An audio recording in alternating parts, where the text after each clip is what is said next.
আসসালামু আলাইকুম সুপ্রিয় শিক্ষার্থী, আমরা গত ক্লাসে সাবজেক্ট চিনেছিলাম। তো আজকের ক্লাসে আমরা অবজেক্ট নিয়ে একটু আলোচনা করব।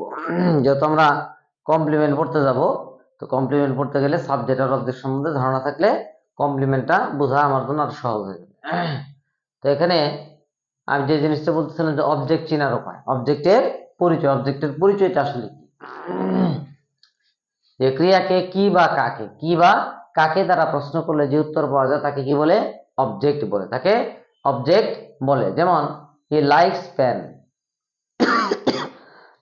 যদি বলি কি ক্রিয়াকে কি বা কারা দ্বারা প্রশ্ন, ক্রিয়া মানে ভাবকে আমরা প্রশ্ন করব, কি বা কাকে দ্বারা প্রশ্ন করলে যে উত্তর পাওয়া যায় সেটাকে আমরা কি বলবো, অবজেক্ট বলবো। যেমন হি লাইকস পেন, সে কলম পছন্দ করে। এখন যদি প্রশ্ন করি কি পছন্দ করে, এই যে কি দ্বারা যদি প্রশ্ন করি কি পছন্দ করে, তাহলে সে কাকে হইলে ব্যক্তি আর কি হইলে বস্তু, তাই না?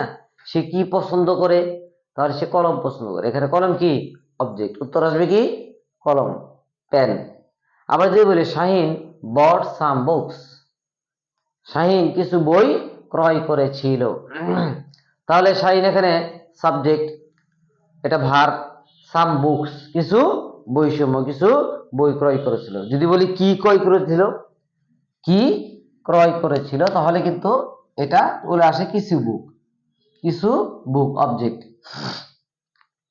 যদি বলি কি শাহিন, বা বলি শাহিন বট সাম বুকস, যদি বলি কি ক্রয় করেছিল, উত্তর আসবে কি সাম বুকস, কিছু বই ক্রয় করেছিল। যদিও সাম অ্যাডজেক্টিভ, বুকটা নাউন, মূলত আসলে এখানে অবজেক্ট হচ্ছে নাউন।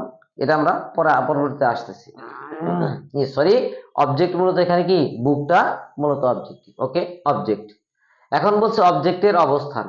অবজেক্ট মূল ভার্বের পরে বসে। অবজেক্ট কোথায় বসে, মূল ভার্বের পরে অবজেক্ট বসে। যেমন দে স এ ম্যান, তারা একটি লোককে দেখেছিল। দে স এ ম্যান, তারা একটি লোককে দেখেছিল।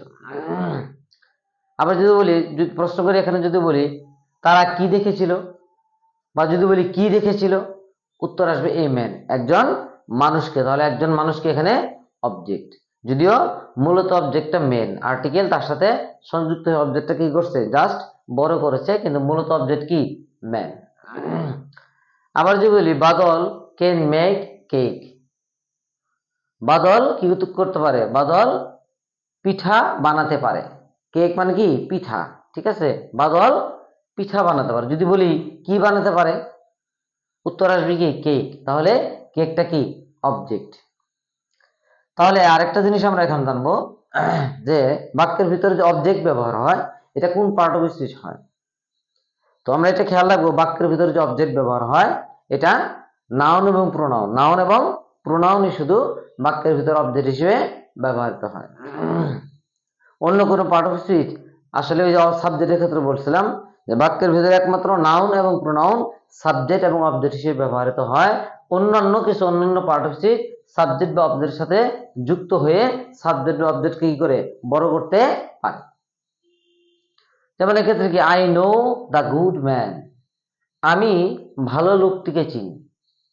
এই যে এখানে ম্যান কিন্তু নাউন, গুড অ্যাডজেক্টিভ, দা আর্টিকেল, এই পুরোটা মিলেই কিন্তু দা গুড ম্যান, পুরোটা মিলেই কি অ্যাডজেক্টিভ। বাট মূল শব্দ, মূল যে অবজেক্ট যেটা, এটা হচ্ছে এই যে ম্যান, নাউন।